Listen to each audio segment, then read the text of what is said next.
വേനൽ ചൂടിൽ കുഞ്ഞുമുഖം പൊള്ളിയിട്ടും വാടാതെ ത്രിജലിന്റെ ബോധവൽക്കരണം. സൂര്യാതപമേറ്റ് പൊള്ളിയ മുഖം കാട്ടി കൂട്ടുകാർക്ക് ഉപദേശം നൽകുന്ന 5 വയസ്സുകാരന്റെ വീഡിയോ തരംഗമായിരിക്കുകയാണ്. എന്റെ പേര് ത്രിജൽ. എന്റെ വീട് പാലക്കാട് കുനിശ്ശേരിയാണ്. ഇത് കണ്ടു പൊള്ളിയിരിക്കുന്നത്. അപ്പൊ എല്ലാവരും സേഫായിട്ട് വീട്ടിൽ തന്നെ ഇരിക്കുക. എങ്ങനെയാ പൊള്ളിയതും കൂടി പറഞ്ഞു കൊടുക്ക്. വെയിലത്തിറങ്ങിയിട്ട് പൊള്ളിയതാണ്. അപ്പൊ കൂട്ടുകാരൊക്കെ എന്ത് ചെയ്യണം?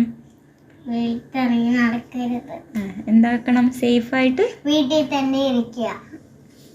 കുനിശ്ശേരി പുളുമ്പൻകാട് സജിലിൻ്റെയും അശ്വിനിയുടെയും മകനായ കുനിശ്ശേരി SR UP സ്കൂളിൽ LKG വിദ്യാർത്ഥി ത്രിജലാണ് സേഫായിട്ട് വീട്ടിൽ തന്നെ ഇരിക്കുക എന്ന റീൽ തയ്യാറാക്കിയത്.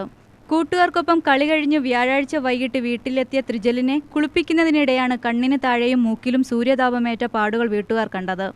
വെള്ളിയാഴ്ച രാവിലെ പാടുകൾ പൊള്ളലായി. കുനിശ്ശേരി കുടുംബാരോഗ്യ കേന്ദ്രത്തിൽ ചികിത്സ തേടി.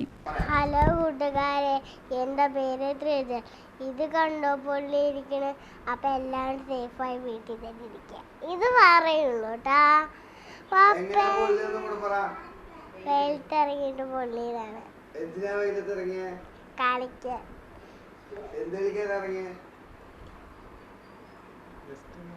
സൈക്കിൾ ഒട്ടിക്കാൻ.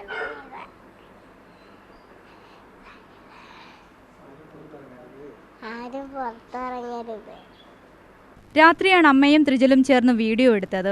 എൻ്റെ പേര് ത്രിജൽ എന്ന് സ്വയം പരിചയപ്പെടുത്തി വെയിലത്തിറങ്ങിയപ്പോൾ മുഖത്ത് പൊള്ളലേറ്റെന്നും കൂട്ടുകാരെല്ലാം വെയിലത്തിറങ്ങാതെ സേഫായിട്ട് വീട്ടിലിരിക്കണമെന്നാവശ്യപ്പെട്ടാണ് വീഡിയോ. ടീച്ചറെ എൻ്റെ മുഖം പൊള്ളിയെന്ന് പറഞ്ഞ് ക്ലാസ് ടീച്ചർക്കും സ്കൂൾ ഗ്രൂപ്പിലും അയച്ചു. പിന്നീട് ത്രിജലിൻ്റെ സാമൂഹിക മാധ്യമ അക്കൗണ്ടിൽ പോസ്റ്റ് ചെയ്തു. കടുത്ത വേനൽ ചൂടിൽ കുട്ടികൾ പുറത്തിറങ്ങി കൂട്ടുകൂടി നടക്കുന്നതും കളിക്കുന്നതും കാണാറുണ്ടെന്നും കുട്ടികൾക്കും രക്ഷിതാക്കൾക്കും ഇതേക്കുറിച്ച് അവബോധമുണ്ടാക്കാൻ ചെറിയ ശ്രമമെന്നുദ്ദേശിച്ചാണ് വീഡിയോ അയച്ചതെന്നും ത്രിജലിൻ്റെ പിതാവ് സജിൽ പറഞ്ഞു.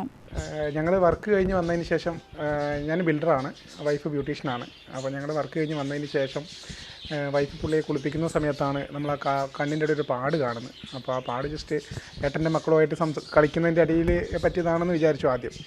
പിന്നെ പിറ്റേ ദിവസം വെള്ളിയാഴ്ച രാവിലെ കുളിപ്പിക്കുന്ന സമയത്ത് അത് കുറച്ചുകൂടെ ബൾജായിട്ട് പൊള്ളമായിട്ട് നമുക്ക് ഫീൽ ചെയ്തു. അപ്പോഴാണ് നമ്മൾ ഡോക്ടറിൻ്റെ അടുത്ത് പോയി ഇവിടുത്തെ അടുത്തുള്ള PHC പോവുകയാണ് ചെയ്തത്. അപ്പോൾ അവിടെ നിന്ന് മരുന്നും കാര്യങ്ങളും തന്നു, പ്രോബ്ലമൊന്നും ഇല്ലായിരുന്നു. അപ്പോൾ അന്ന് വൈകുന്നേരത്താണ് ഞങ്ങൾ ഈ ഒരു വീഡിയോ അമ്മയും മോനും കൂടെ ജസ്റ്റ് ആ വീഡിയോ എടുക്കുന്നത്. ജസ്റ്റ് സ്കൂളിൻ്റെ ഗ്രൂപ്പിൽ മറ്റു കുട്ടികൾക്കൊരു ബോധവൽക്കരണം ആയിക്കോട്ടെ, ആരും പുറത്തിറങ്ങണ്ട എന്നുള്ള രീതിക്ക് പുള്ളി തന്നെ പറഞ്ഞുകൊണ്ട് ഗ്രൂപ്പിലിടാമെന്ന് പറഞ്ഞിട്ട് എടുക്കുന്നതാണ്. അതിലാണ് പുള്ളി ഓൾറെഡി ആ കാര്യങ്ങളെല്ലാം പറഞ്ഞത്. ആ വീഡിയോ ആണ് ഇപ്പോൾ നിലവിൽ വൈറലായിട്ടുള്ളത്. അപ്പോൾ ആ വീഡിയോ ജസ്റ്റ് ടീച്ചർക്ക് അയച്ചു കൊടുത്തു. ടീച്ചർ അത് സ്കൂൾ ഗ്രൂപ്പിലിട്ടു. അതിൻ്റെ കൂടെ തന്നെ വൈഫിൻ്റെ ഇൻസ്റ്റാഗ്രാം പേജിലും ഫാമിലി ഗ്രൂപ്പിലുമാണ് അത് പോസ്റ്റ് ചെയ്തിട്ടുള്ളത്. പിന്നെ പിറ്റേ ദിവസം നോക്കുമ്പോഴേക്കും അത് എത്രത്തോളം വൈറലായി, നമ്മൾ പോലും ഇത്രയും പ്രതീക്ഷിച്ചില്ല അതെങ്ങനെയാണെന്നുള്ളത്. അപ്പോൾ മറ്റു കുട്ടികൾക്കും കൂടെ ഒരു എന്താ പറയുക, പുറത്തിറങ്ങി കളിക്കരുത്, അല്ലെങ്കിൽ നന്നായി വെള്ളം കുടിക്കണം, ചൂട് കൂടുതലാണ്, ആരും അങ്ങനെ ശ്രദ്ധിക്കാറില്ല. അപ്പോൾ അതൊരു ബോധവൽക്കരണം ആയിക്കോട്ടെ എന്നുള്ള രീതിക്ക് ആണ് നമ്മളത് പോസ്റ്റ് ചെയ്തിട്ടുള്ളത്. അത് എത്രത്തോളം വൈറലായി, ഒരുപാട് എന്താ പറയുക, ഒരുപാട് ആളുകൾ കണ്ടു. ഓക്കെ. UTV news, Palakkad.